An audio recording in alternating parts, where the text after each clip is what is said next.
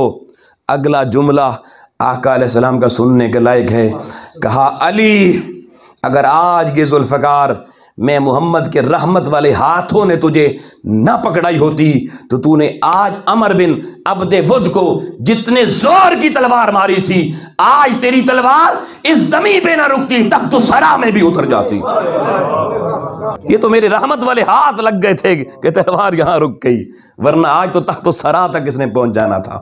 یہ میرے مولا کائنات کی طاقت تھی، یہ جرت تھی، یہ شجاعت تھی کہ لوگوں آقا علیہ السلام نے مبارکبادی پیش کی۔ مگر میں اس بات کو یہاں روک کر، اس موضوع کو یہاں روک کر بتانا چاہتا ہوں لوگوں، میں اور آپ جس ملک پاکستان میں رہ رہے ہیں، اسلامی جمہوریہ پاکستان، اس کی فوج ہماری فورسز ہیں، آرمڈ فورسز، ان کا سب سے بڑا نشان کون سا ہے جو شہیدوں کو دیا جاتا ہے؟ نشان حیدر۔ آؤ پاکستان نظریاتی جغرافیائی کہتے ہیں ریاست ہے، آج نظریہ پاکستان آپ کو سمجھا رہا ہوں۔ ہماری نظریاتی جغرافیائی سرحدوں کے محافظ ہماری افواج پاکستان نے بڑی ریسرچ کے بعد اس نشان حیدر کو حیدر کا نام اس لیے دیا کہ جرت و شجاعت کی خیرات امت میں در حیدر سے آیا کرتی ہے، در حیدر سے آیا کرتی ہے۔ اور یہ نشان حیدر میں لفظ حیدر، آپ کی گلی میں چلنے والا کوئی بابا حیدر نہیں، یہ میرے شبیر کا بابا حیدر ہے۔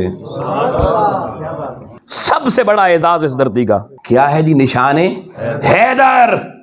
اور سن لیجئے دوستان محترم، پاکستانی افواج میں جو بندہ بھی بھرتی ہو کر اس ملک کی سرحدوں پر پہرا دیتا ہے، اپنی زندگی افواج پاکستان کے نام لگاتا ہے، یاد رکھ لینا ہر اس فوجی پاکستان کو جرت و شجاعت و بہادری حیدر کی خیرات ملا کرتی ہے۔ کیوں؟ کیونکہ اس فوج کی تربیت کے اندر بنیادی نظریہ جو کار فرما ہے کہ سب سے بڑا نشان، اس کا مطلب ان کے سامنے سب سے بڑی آئیڈیل شخصیت جرت اور بہادری کے حوالے سے حضرت علی مولا کائنات سلام اللہ علیہ کی شخصیت ہے۔ اور پھر دیکھیے گا جو بات میں اب کہنے لگا ہوں یہ اور بڑی توجہ طلب ہے۔ مولا کائنات کا جب وقت شہادت قریب آیا نا تو آپ نے اپنے صاحبزادگان حسنین کریمین کو بلایا۔ تو کسی نے ایک دفعہ حضرت مولا کائنات سے پوچھا حضور پہلی خلیفے رہے اتنی مشکلات نہیں تھیں، آپ کا وقت آیا تو مشکلات کچھ زیادہ بڑھ گئی ہیں، حضور اس کی وجہ کیا ہے؟ آپ نے کہا پہلوں کا مشیر میں تھا اور میرے مشیر تم ہو۔ پہلوں کا مشیر میں تھا اس لیے پرابلم نہیں تھی۔ آؤ لوگوں، آپ نے شہزادوں کو وصیت کی، آپ نے کہا میری شہادت ہو جائے گی، جنازہ پڑھانا اور جنازہ پڑھا کے میری تدفین سر عام نہیں کرنا، چھپا کے کرنا، اس راز کو پوشیدہ رکھنا کہ مجھے دفن کہاں کیا گیا ہے۔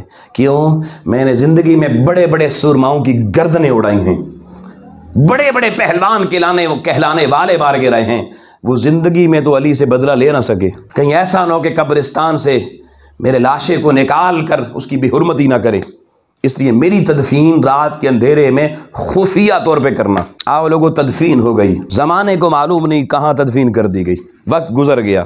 فرمایا یہ اللہ کے رازوں میں سے ایک راز ہوگا، وقت آنے پہ یہ راز خود امت کو پتہ چل جائے گا۔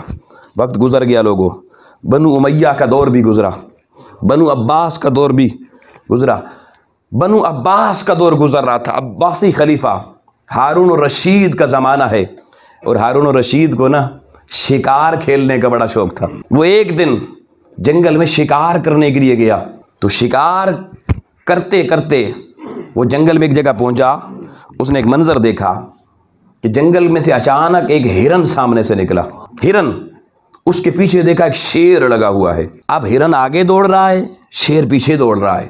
مگر خلیفہ ہارون الرشید حیران اس وقت ہوا جب جو ہرن تھا وہ گہرے جنگل میں چھپنے کی بجائے جنگل سے باہر کی طرف آنا شروع ہو گیا. اس نے کہا یہ عجیب بات ہے کہ ہرن شیر سے بھاگے چھپنے کے لیے گہرے جنگل کی طرف جانا چاہیے، یہ ہرن کیا کر رہا ہے کہ جس طرف جنگل ختم ہو رہا ہے اس طرف آ رہا ہے. تو اس کی توجہ بڑھ گئی کہ یہ کیا ماجرا ہے. شیر پیچھے، ہرن آگے. لوگوں، ہرن بھاگتے بھاگتے آگے ایک چٹیل میدان میں جھاڑی تھی، اس جھاڑی کے پاس آ کے بیٹھ گیا. جیسے ہرن وہاں بیٹھ گیا، شیر جتنے فاصلے پہ تھا وہیں رک گیا. اس نے غور سے 2-3 دفعہ ہرن کو دیکھا، دیکھنے کے بعد منہ واپس جنگل کی طرف کیا اور شیر جنگل کی طرف چلا گیا. خلیفہ ہارون الرشید بڑا حیران ہوا کہ اب تو شکار بیٹھ چکا تھا، اتنے جنگل سے بھگا کے لایا تھا، مگر شیر نے اب قریب آ کے پنجہ نہ مارا، چھوڑ دیا، واپس چلا گیا. اپنے دربار میں پہنچا، تمام درباریوں کو، وزیروں کو اکٹھا کیا، سارا واقعہ سنایا. ہارون الرشید کہنے لگا مجھے بتاؤ کہ جب شیر کے پنجے کے قریب شکار بیٹھا ہوا ہو، شیر کیوں چھوڑ کے واپس جا سکتا ہے؟ اس کی وجہ تلاش کرو. سارے درباری حیران ہو گئے، عجیب سوال کر دیا بھائی، جواب کہاں سے لائیں؟ ایک سمجھدار بندہ صف میں بیٹھا تھا، اس نے کہا حضور جواب ہمارے پاس نہیں ہے، اس طرح کے سوال کا جواب اگر چاہیے ہو تو نبی کریم علیہ السلام کی ذریت کا شہزادہ امام موسیٰ کاظم موجود ہیں، ان کو بلائیں اور ان سے پوچھیں. میری سیدہ فاطمہ کا وہ شہزادہ ایسے مسئلے کا حل وہی بتا سکتا ہے. لوگوں، امام موسیٰ کاظم علیہ السلام کو بلایا گیا ہارون الرشید کے دربار میں. ہارون الرشید نے سارا واقعہ سنا کے امام وقت سے پوچھا بتاؤ شیر نے ہرن کو کیوں چھوڑا؟ امام موسیٰ کاظم نے لوگوں چند لمحے کے لیے میڈیٹیٹ کیا، ایسے مراقبہ کیا، آنکھ کھول کے مسکرا کے کہنے لگے ہارون الرشید میں بتاتا ہوں شیر، دنیا کے شیر نے ہرن کو اس جھاڑی کے پاس کیوں چھوڑا؟ سب نگاہیں متوجہ تھیں امام کیا کہنے جا رہے ہیں. امام وقت نے کہا ہارون الرشید وہ جو تمہیں دیکھنے میں جھاڑی نظر آ رہی تھی وہ میرے بابا علی المرتضیٰ کا مزار اقدس تھا. اس جھاڑی کے نیچے کہنے لگے آج وہ راز جو ہم سیدوں نے کئی صدیوں سے اپنے سینوں میں رکھا ہے، آج لگتا ہے یہ راز بتانے کا وقت آ گیا ہے. سنو ہارون الرشید، سنو درباریوں، اس جھاڑی کے نیچے ہمارے بابا علی اور مرتضیٰ مدفون ہیں.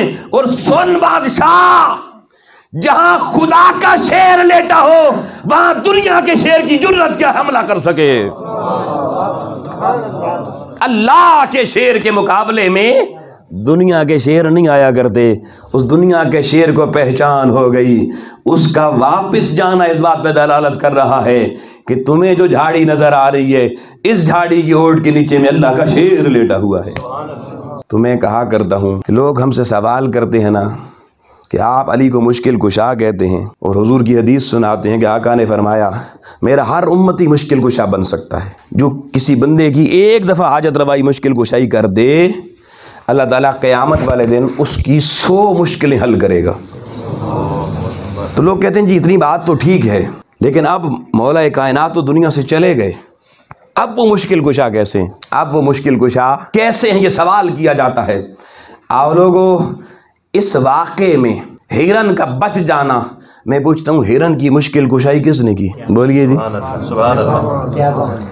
کیا مولا کائنات دھرتی کے اوپر تھے یا نیچے تھے؟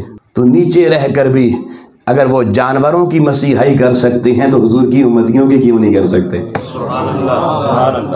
کوئی پوچھے اس کی دلیل قرآن سے کیا ہے؟ آپ نے کیا ہرن کا واقعہ سنا کے دلیل بنا دیا؟ ادھر سے آپ کہتے ہیں ہم حضور شیخ الاسلام کے ماننے والے ہیں جو ہر چیز قرآن سے بتاتے ہیں، حدیث سے بتاتے ہیں، خود ہرن کا واقعہ سنا کے بعد گول کر کے جا رہے ہیں.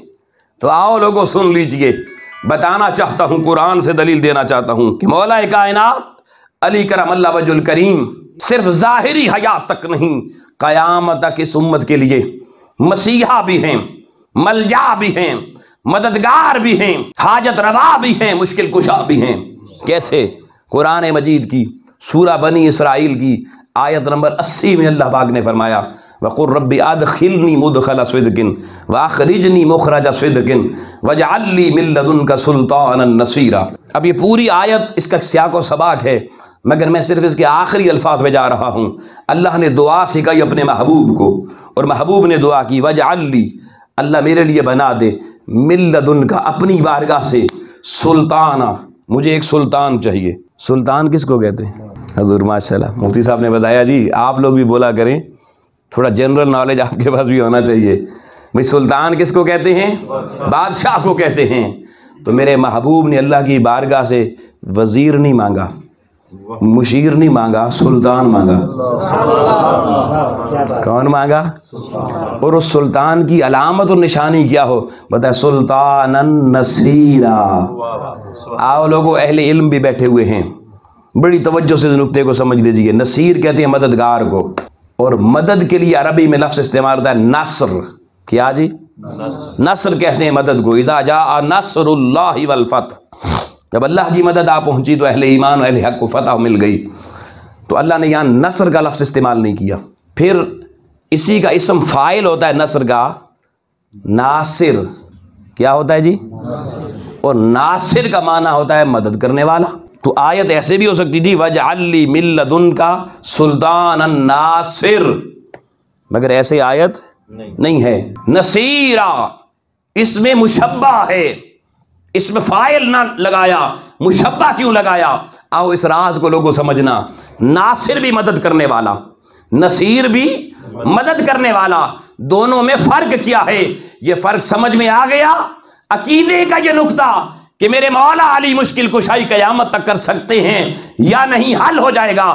اگر قرآن ناصر کہتا تو ناصر کا معنی ہوتا ہے جز وقتی مدد کرنے والا، جب تک زندہ ہے مدد کرے گا، مر جائے گا، دفن ہو جائے گا، مدد بھی ختم ہو جائے گی۔ آؤ لوگوں، قرآن نے لفظ ناصر استعمال نہ کیا، لفظ نصیر استعمال کیا، اور اس میں مشبہ یعنی نصیر اگر آ جائے تو معنی یہ بن جاتا ہے ہمیشہ ہمیشہ دائماً مدد کرنے والا، دائماً مدد کرنے والا۔ دیکھیے نا، بے شمار الفاظ ایسے ہیں۔ آپ دیکھیے ایک لفظ ہے راحم، راحم کہتے ہیں رحم کرنے والے کو، اور ایک لفظ ہے رحیم۔ اب اللہ نے اپنے لیے بھی کیا لفظ استعمال کیا؟ بسم اللہ الرحمن الرحیم، اور آقا علیہ السلام کے لیے بھی رؤوف الرحیم، اللہ بھی رحیم، حضور بھی رحیم، اللہ بھی ہمیشہ رحم کرنے والا، اور آقا علیہ السلام بھی ہمیشہ رحم کرنے والے۔ پتہ چلا یہاں پہ اس مادے پر، اس میں مشبہ کے مادے پر اگر لفظ آ جائے اس میں مداومت پائی جائے گی، ہمیشگی پائی جائے گی۔ اس طرح سے لفظ ہوتا ہے سامع، سننے والا، لیکن وہ ہمیشہ نہیں سنتا۔ ایک ہوتا ہے سمیع، انہ هو السمیع البصیر، اللہ سامع نہیں ہے، سمیع ہے، میں آپ سامع ہیں۔ ہم تراویح میں بھی قرآن سننے کے لیے بندہ رکھتے ہیں، اس کو کہتے ہیں سمیع نہیں کہتے، کیونکہ سامع جز وقتی سننے والے کو کہتے ہیں، اور سمیع ہمیشہ سننے والے کو کہتے ہیں۔ آؤ لوگوں، اب قرآن کو سمجھو۔ فرمایا میرے محبوب دعا کر۔ اب دعائے مصطفیٰ عطائے خدا ہے، کیونکہ لفظ قل سے شروع ہو رہی ہے، اور فرمایا وجعل لی من لدنک سلطانا نصیرا، کہ اللہ میں تیری بارگاہ سے سلطان مانگتا ہوں، اور وہ سلطان ایسا ہو نصیرا جو قیامت تک میری امت کی مشکل کشائی کرنے والا ہو، قیامت تک مشکل کشائی کرنے والا ہو۔